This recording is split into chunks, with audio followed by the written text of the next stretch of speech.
What is social proof? Why is it so important? How can you get it so that you can make more money in your business? This is Josh Spurrell. He is the author of the book, 100 Myths of Entrepreneurs versus Chainsaw. My name is Desmond Soon. I work together with Josh, and we're both Canada's #1 leading business consultants. Josh is a leading CPA and CFO, and he's been helping thousands and thousands of business owners like yourself to beat the odds so you don't end up in 96% of business owners that fail.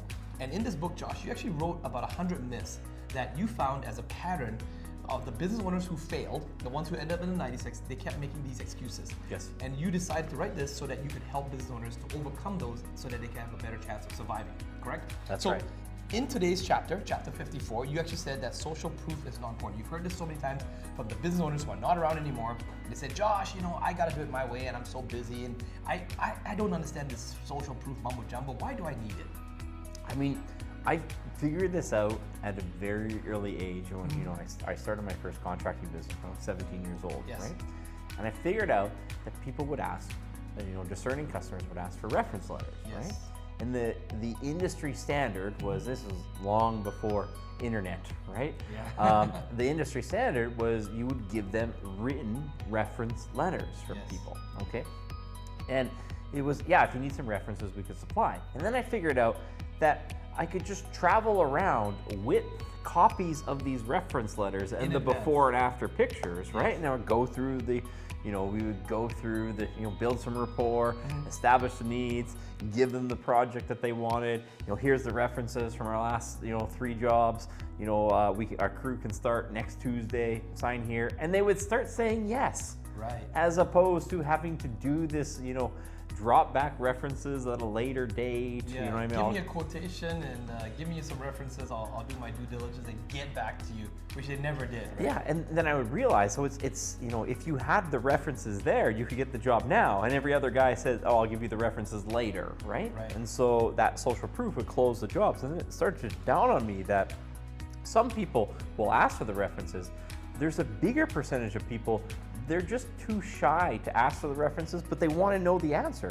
Yes. They want to actually know, do you have references or social proof that you can actually do what you say you're going to do? And Josh, when I first started working with you and we started partnering up, you actually gave me a quote that was actually very, very, eye-opening. It was a quote, this is actual true statistics, right? 88% of consumers Google a business and read online reviews prior to purchasing. This is actually by Forbes, right? And that's the day and age. We fast forward to today's day and age, and the equivalent of those written reference letters are Google reviews, or AKA social proof. That's right. So how do we gather reviews in 2022? Well, we know that 88% of the customers will use Google. All roads lead through Google, right? Correct. And this is the only place that you can gather social proof, but it's probably where you should start, just because the funnel of a customer, wherever they come in by referral or whether by social media or whether they saw the sign on your truck or something, they're probably going to Google you first before they buy, right? Yes. So if you don't have the social proof there, it's far less effective, right? Because Yes. someone else might have it. And so then we start realizing that if we can gather this social proof, that the rates that people will transact with you go up dramatically. Yes. The amount of money that you have to spend to get a lead goes down dramatically, right? Yes. The amount of consults that you have to have in order to get one customer goes down dramatically. Yeah. The price sensitivity of the customers, usually when you're the highest rated, nobody comes in thinking that you're going to be the cheapest. That's right. They don't even, that type of customer doesn't even call that person because they're looking for the cheapest, not the best, right? And so you're going to find more customers more quickly with less price sensitivity, right? Yes. And social proof, people sometimes think that social proof isn't that valuable, right? Psychologists have studied this, and it leads into some more darker areas. It's but they're dark, but understanding them is really useful for business. Okay, so for example, when there's a car crash, Yes. okay, the most infrequent number of 911 calls in a car crash Right. is 1. What? It's the least likely to happen. Right. Okay. Okay, the most likely to happen is 0. Okay. Okay, so and then after that, there's a whole bunch of numbers, right? Yeah. But here's what happens is when people come along on a car crash, Yes. they look at the other people, and if they see no one on their phone, they probably write it off in their head that someone else must have called, Yes. right? But what's really surprising is as soon as one person calls, everybody calls into 911, Yes, right? at the same time, yeah. So it's very, very likely when you come across a car crash, if no one has their cell phone up in the air, no one has actually called yet. It's actual study, yeah. It's actual study. It's a very good chance that it happens. But the minute one person picks up their phone, everybody picks up their phone to call, and 911 will be inundated. That's what they say, as someone's already called regarding this issue, right?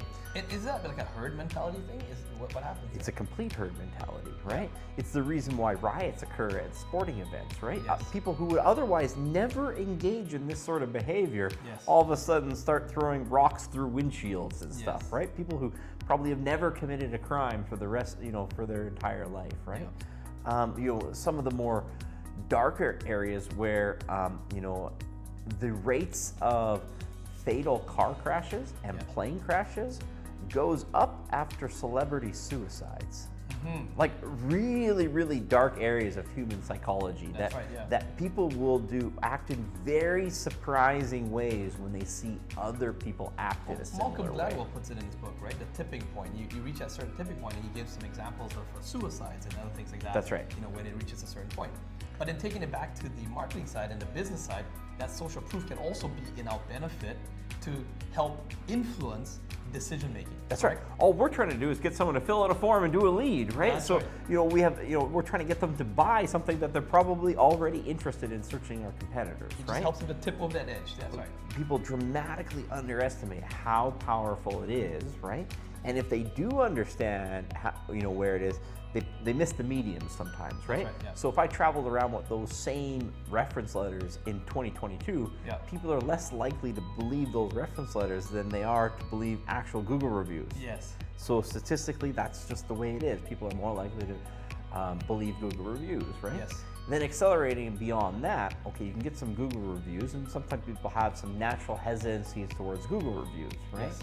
But what if you can get some video testimonials? Correct. Right? Yeah. Much harder to fake a video testimonial, right? That's right, yeah. You get people leaving video testimonials, you can put that on your Google Map listing, okay? Yes. You can put it on your YouTube channel and it'll start to index, right? Yes. And people can see those reviews. And you can put them on your other social channels too. You can put them on your Instagram.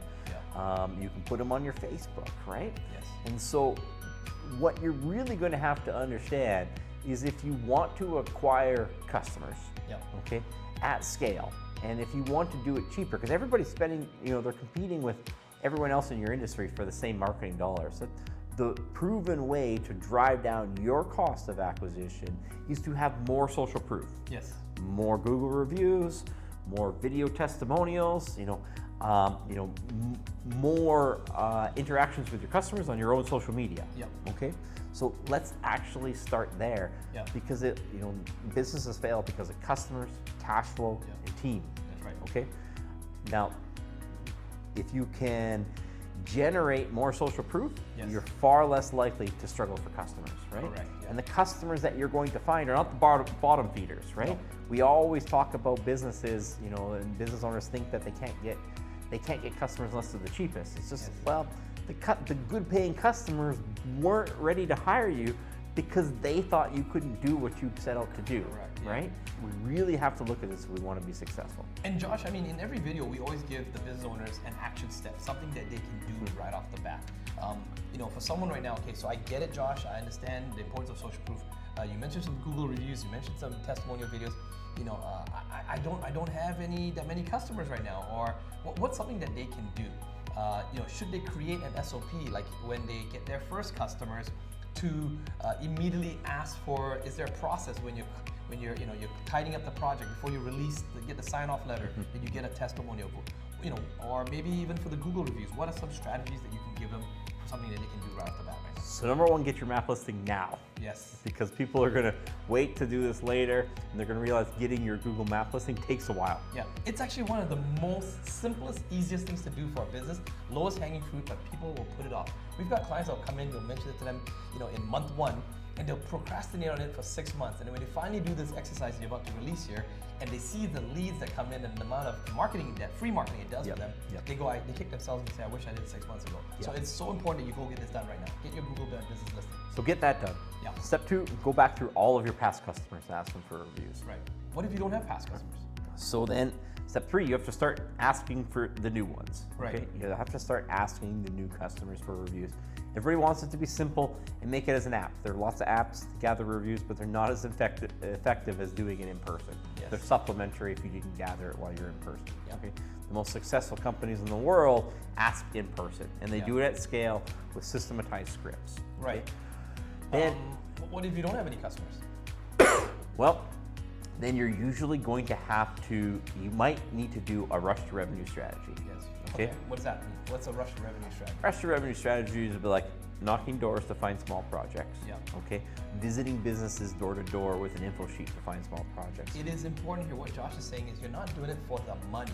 You're offering small services that you can offer that doesn't cost you very much time or money to execute on to get the review in exchange. That review actually has a dollar value to it. But right now you don't have cash to pay people, you shouldn't pay people, and you also don't have any main clients. So what you want to do is just collect the reviews first. So you, in exchange, it's a barter, right? You know, do some sort of rush to revenue strategies where you reach out, you offer services that are less time consuming and don't cost you very much to get reviews. That's the key to one you stepped on there, is because although Google reviews are very effective, Google's artificial intelligence is still not that good, right? So you can have businesses that have very few number of reviews, but do big, spectacular projects. Yep. And a business that does, lower level, like simpler projects, small one-off things, to a very good level. That's why they get the reviews, right? But Google prefers that one better, right? So 5-star reviews. It can even be a one sentencer, right? Google doesn't really care if someone writes a short story on you. I mean, obviously for the other consumer, it's nice to read a longer story, a little more details. But even just sometimes a character reference is important. I worked with Desmond, and he was very dependable. Highly recommended.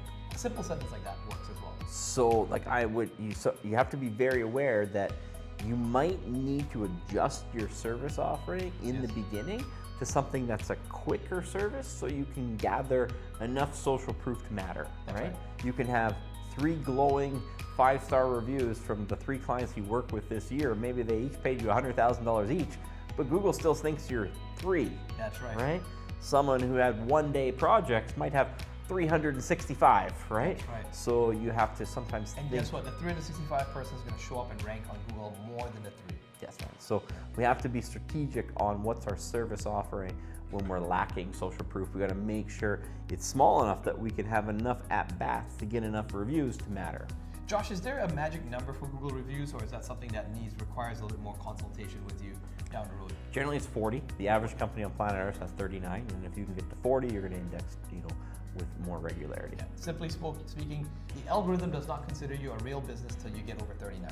Simply because the average number of businesses out there have less than 39. So if you have over 39, it thinks, oh, this is a legitimate business. That's actually, and you got to keep adding to that on a consistent basis, right? You can't just get to 40, because sometimes these reviews just miraculously mysteriously disappear.